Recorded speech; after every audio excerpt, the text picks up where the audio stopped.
Salut. Bon, je vous fais la vidéo que je vous avais dit tout à l'heure, hein, c'est important, hein, je sais qu'il y en a qui me suivent, mais ça fait longtemps, hein, de toute manière, comme vous voyez. Donc je vous avais promis, et donc bon voilà, j'ai retrouvé des bois, hein, et je suis à côté de. Et ben, notez bien si vous voulez me suivre vraiment, parce que écoutez bien ce que je vais vous dire. Je suis dans le village d'Étanières. Étanières, ça s'appelle, en Suisse. Il y a une communauté Emmaüs. Et pour la blague, à Emmaüs, il n'y a pas que des violeurs, hein. Il y a des gens bien. Et pour la bonne nouvelle aussi, c'est que je suis vraiment, vraiment été. Tout le monde m'a fait des louanges. Vraiment impressionnant. Mais c'est pas pour ça. Enfin, vous savez où je suis. Ensuite, je regarde ça fait longtemps que je vous dis de venir, hein, en Suisse. Bon, il n'y a personne qui est venu encore. Et c'est pas de dire d'avoir les finances, hein. Je vais vous expliquer après comment il faut faire, comment moi je fais en tout cas. Alors, il faut bien regarder le contexte, hein, de ce qui s'est passé dernièrement. Moi, j'avais dit l'opération Jeanne d'Arc, mais moi, je suis auteur, je dis ça comme ça. En 2 ans, on mobilise tous les Français. On appelle que les Français, enfin, qui se présentent à la caserne. On les vire tous en 2 ans. Hein, pas tous, mais tout ce qui ne va pas, quoi. En 2 ans, puis alors, voilà. Alors, eux, ils ont repris Opération Tricolore. Bon, c'est pareil.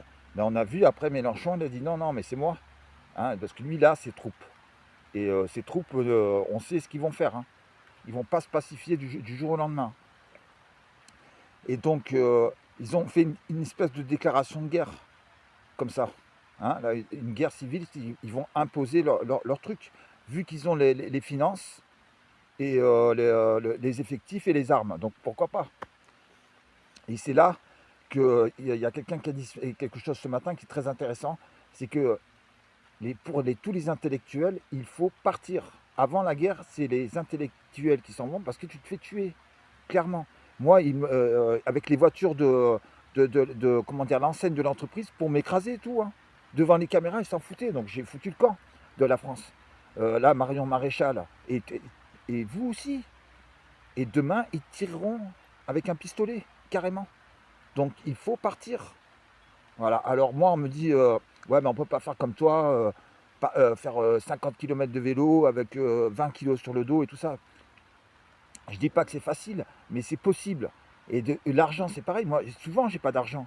Et je monte dans un train, c'est tout. Et je pars. Et, et après, je calcule au fur et à mesure. Et c'est pas de vivre au jour le jour. Je calcule tous les jours ce que j'ai à faire. Et après, une fois que je suis posé, voilà, l'apéro, comme tous les jours. Voilà. Et j'arrive à avancer comme ça. Et après, c'est sûr qu'il faut croire en Dieu. Mais au moins, si on ne croit pas en Dieu, il faut croire en l'amour, c'est pareil. Et je veux dire, quand tu crois, tu peux avancer, tu as des signaux. La France tombe à cause qu'ils n'ont plus la foi. Les églises s'écroulent. Au lieu de les restaurer bénévolement, ils ne veulent pas. Il n'y a aucune association de droite pour aider les Français, ça j'ai toujours dit ça aussi. Donc moi je vous dis, partez. Ou alors si vous voulez mourir, ben mourrez. Mais moi vous savez où je suis. Et donc il y en a une que j'attends, vous savez qui c'est.